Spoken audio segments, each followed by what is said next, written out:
Hi guys, Tracy here from Windy Ridge. I haven't done a how-to video for a while and I thought it was about time that I did.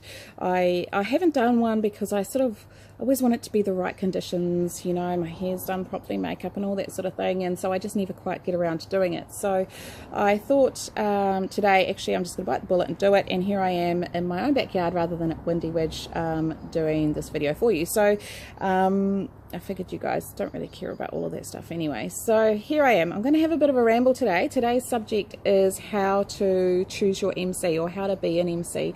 It's a subject or a topic that I think is quite important. It's a role that you want the right person to be in this, because it can make a really big difference to the impression that your guests are left with after your wedding. So I've got all the information that you need on our website. So we give our clients and our MCs a 4 or 5 page document that tells them how to be an MC and some guidelines around the things that they need to do, and just some ideas. It's all on our website. I'll put the link on there for you to have a look at and download it if you want, adapt it, do what you want with it. So yeah, so I guess the role of the MC is they're usually the person that will liaise with the venue, the couple getting married, and then your guests. So they're the glue that will tell your guests where to be, what's happening, and they will keep the day flowing. So the initial I guess the characteristics that you want in an MC is somebody that's good with time, really personable, people like, and ideally somebody that you know, but it doesn't actually have to be. There's some DJs that come to Windy Ridge that they do the MC and they do a fabulous job, but you do, it's nice if you can get somebody that you do know, because they will have a few stories and things to share and tell, and maybe a few jokes, and you know, things that make people feel warm and comfortable.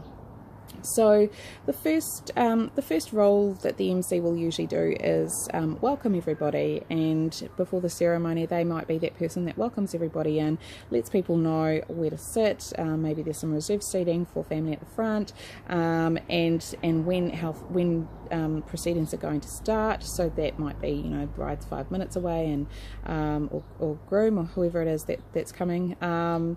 And yeah, they'll usually do that initial welcome, and then there's not much for them to do until the reception. So the reception, they will usually be the person that will welcome everybody into the reception.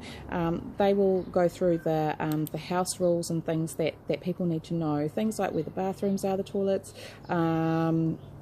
smoking areas, drinking areas, non-drinking areas, where the assembly points are, that sort of stuff. It's very quick. It only takes a minute and they can just sort of breeze over that. Sometimes they'll talk about the bar arrangements, if there's a bar tab or not a bar tab. That's a good opportunity to let people know what's happening, and then they will usually tell people the order of the day. So if you know, it might be, you know, that the couple are going to arrive, we're going to have a few speeches, maybe a karakia or a prayer, and then we're going to go straight into dinner, and there's a plane going across. They will usually tell people when speeches are going to happen, how the speeches are going to work, if there's going to be an open mic for people to be able to say a few words if they want to, then perhaps dessert, and then the couple may have a first dance and then party for the rest of the night from there. So it doesn't have to be too big a deal or too formal, but people do like to know what's happening or when it's happening, and I think guests feel quite comfortable if they know exactly when things are, not exactly when things are happening, but the order that things are happening. People don't like to use their initiative when it comes to weddings. They feel confident if they've guided as to what's happening. So that's ultimately the role of the MC. So once again, it comes back to making sure that they're a really confident person, that they can ad lib, and maybe during speeches sometimes it's, you know, some MCs are required to coordinate that. Some speeches are really fantastic, others sort of go on a little bit, and sometimes the MC does need to step in there and make sure that things are moving at the pace that they want to be. That the wedding should be good. Obviously having a laugh, having a joke is always well received. Interaction, getting the guests to interact is always good.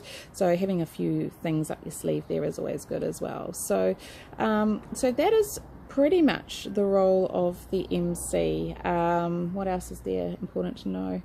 I guess with the schedule, you know, it's a good idea for the MC to have a copy of that schedule and perhaps things during that schedule that they may have to do. Once again, this is all on our MC guidelines, so you're welcome to download that, use that, adapt it, do what you want with that.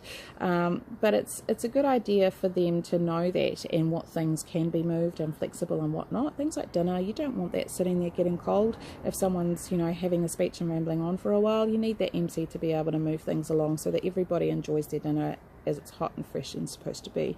So those, I guess, are the key things that you need to know about choosing your MC. So if you have any questions or anything at all, comments about this how-to video, by all means you can email, message, get in touch with us. My email address is reservations@windyridgeohalpo.co.nz, or of course Facebook Messenger.